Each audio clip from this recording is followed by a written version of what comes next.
Sekarang kami akan perkenalkan bicara tamu kedua yang mungkin Bapak Ibu sudah tidak asing lagi ya di dunia peternakan Indonesia, yaitu Bapak Eko Prasetyo DVM. Saat ini beliau merupakan Head of Broiler Production Improvement Division di PT Trisatya Mandiri dengan 17 tahun pengalaman di industri unggas Indonesia. Beliau akan menyampaikan topik kedua untuk hari ini dengan judul The Critical Control Points of Monitoring Broiler Performance During Dry Season. Oke, selamat sore Pak Eko. Halo, selamat sore. Oke, saya bisa dengar suara Pak Eko dengan jelas.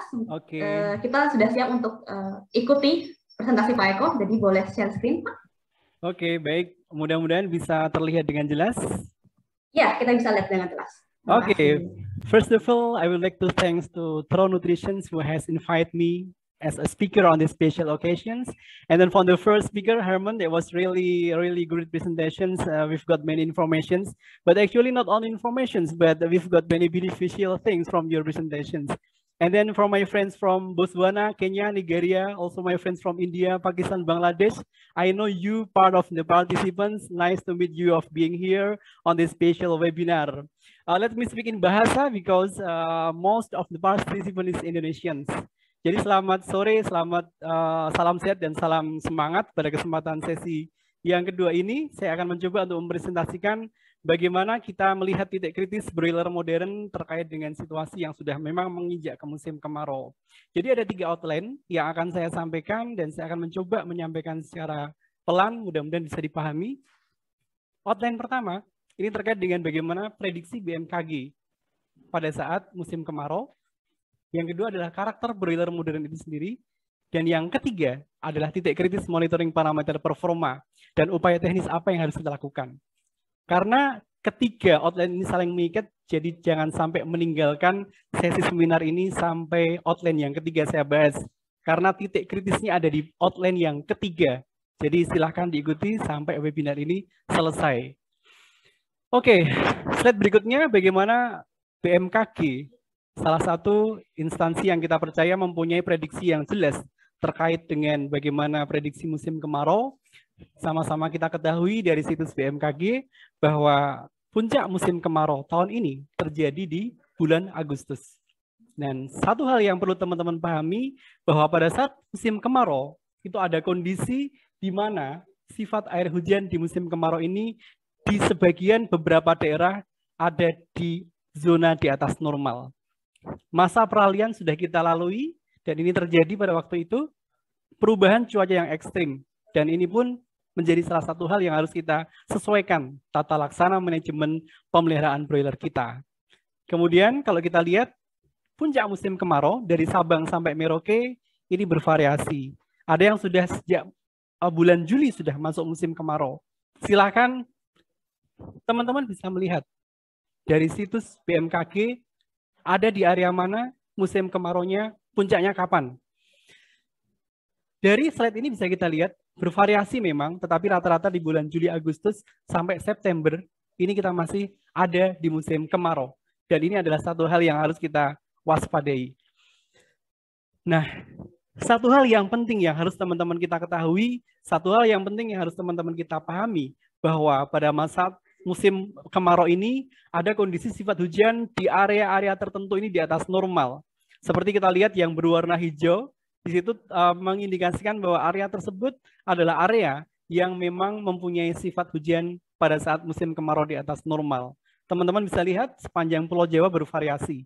Ada yang warna kuning, ada yang warna hijau, dan coklat. Yang perlu diwaspadai adalah yang warna hijau. Karena walaupun kemarau, kita masih ada sifat hujan yang di atas normal. Teman-teman pun merasakan beberapa hari terakhir kita masih diguyur hujan dalam situasi yang cukup lebat.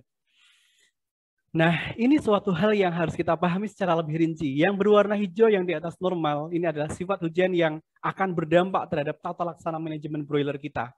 Kalau kita hanya sekedar melihat sesuatu berjalan tanpa kita identifikasi lebih lanjut, padahal kita tahu bahwa di musim kemarau ini ada beberapa area dengan sifat hujan di atas normal. Nah, itu yang harus kita pahami di outline yang pertama.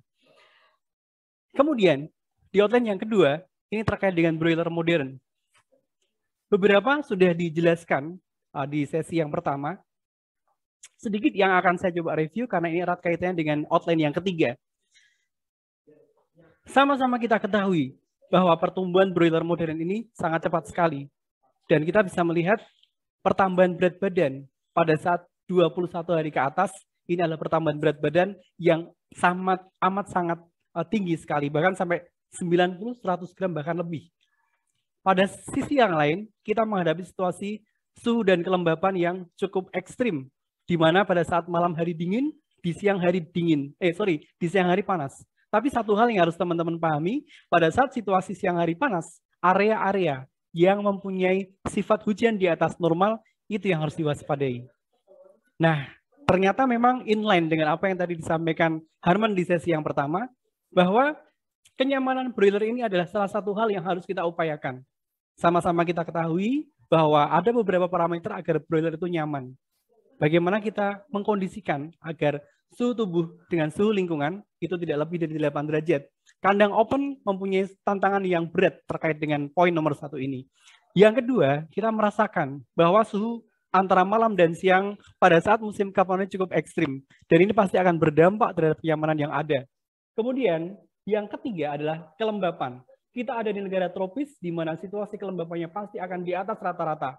Dan ini terjadi bahkan 24 jam ketika kita masuk di musim hujan di beberapa area dengan sifat hujan yang di atas normal.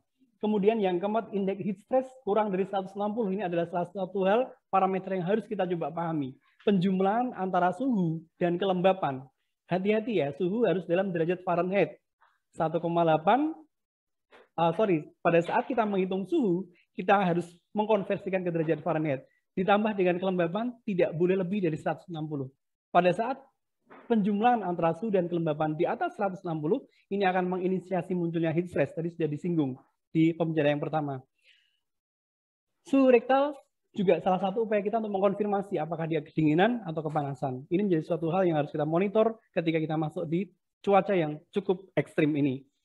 Sekedar mengingatkan, ada beberapa area di mana sifat hujan di musim kemarau ada di atas normal. Bogor, Cikampek, Purwakarta, mungkin sepanjang Pulau Jawa, bagian atas, ini kondisi ini terjadi. Kemudian, heat stress tadi sudah digambarkan secara rinci, di mana kondisi ketika terjadi perubahan baik secara hormonal, metabolisme dalam tubuh, sistem pertahanan, imunitas. Ini sebagai dampak ketika ayam susah untuk membuang kelebihan panas pada saat ada situasi cekaman suhu dan juga cekaman kelembapan. Dan ini sama-sama kita rasakan. Kalau di kandang tunnel sama close, kita bisa bermain dengan kecepatan angin. Di kandang open, apakah bisa bermain kecepatan angin? Bisa, tetapi terbatas. Dan dengan kita mencoba mengupayakan agar kondisi di mana kenyamanan itu terjadi, betul-betul 3 parameter yang tadi disampaikan oleh Herman di awal, suhu, kelembapan, dan kecepatan angin ini menjadi suatu hal yang harus kita monitor pada saat kita memasuki musim yang tidak mudah. Nah, ini adalah salah satu bagaimana situasi organ kekebalan. Jadi,